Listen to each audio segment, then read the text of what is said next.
أعوذ بالله من الشيطان الرجيم. بسم الله الرحمن الرحيم. الذين آتيناهم الكتاب يتلونه حق تلاوته أولئك يؤمنون به ومن يكفر به فأولئك هم الخاسرون. صدق الله العظيم. خلق مش كتاب ورکړی هذا كتاب داس تلاوت کوي چې څرنګه د کتاب تلاوت کولو حق ده او کچیر د حق ادا نه کو دا خلق خسارې مندون کې دي. دوم دا اسم کی تعریف اور اس کی پہچان.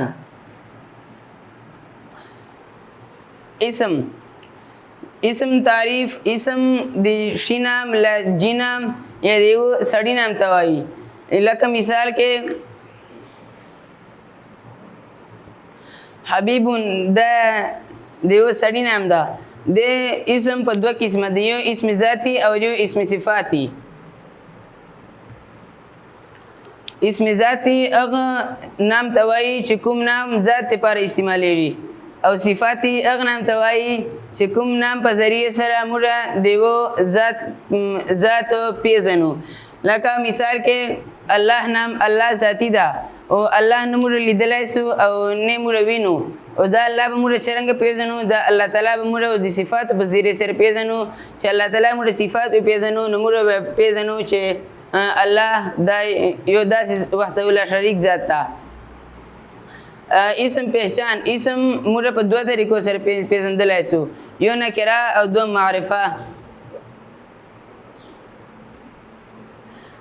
نکره عام شي ته وایي او معرفه د یو خاص شي ته وایي. لکه نکرې مثال چې زه ووایم چې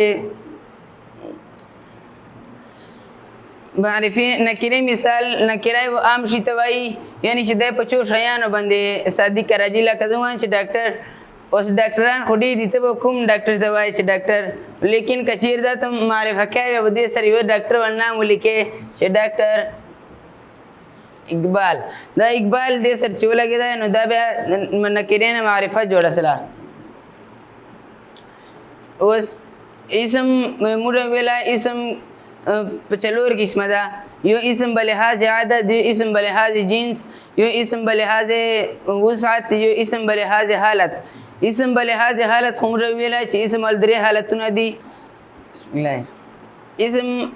اسم کی تعریف اور اس کی پہچان. اسم دی وشی جی یا شنم توای او دی پہچان اسم موږ په چلور اسم ول چلور قسمان دي. اسم بلحاظ جنس، اسم بلحاظ وسعت، اسم بلحاظ عدد.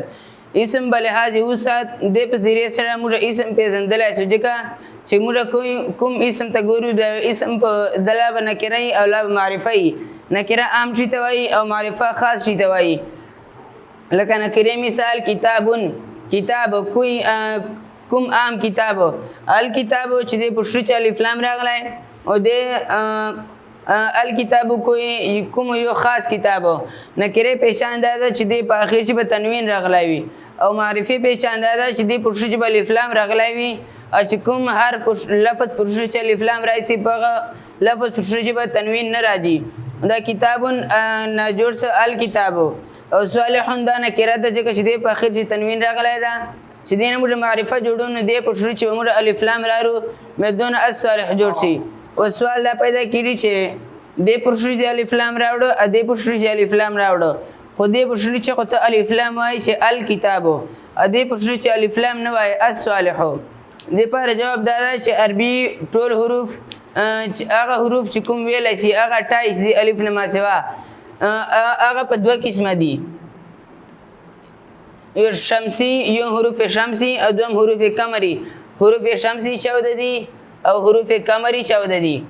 28 حروف دي هغه حروف چې کوم عربي زبان چې ویلی شي. حروف شمسی هغه حروف چې کوم حروف نه بعده د الف لام نشي ویلی هغه ته وایي حروف شمسی. شمسی چې کوي چې کله شمس وایي لمر ته، چې کله لمر وخېږي نو بیا ستوري پټ شي. دغه رنګې چې کله حروف شمسی په هر باندې داخل شي بیا چې الف لام پټ شي، یعنی الف لام به نشي ویلی. او قمر وایم رکۍ ته چې کله رکۍ وخېږي نو بیا ستوري جواد شي. دغه رنګې چې کوم الف لام نه بعده کوم حروف قمری راشي نو هغه الف لام به جواد وایي. اللهم اني اسالك علما نافعا رزقا طيبا وعملا متقبلا.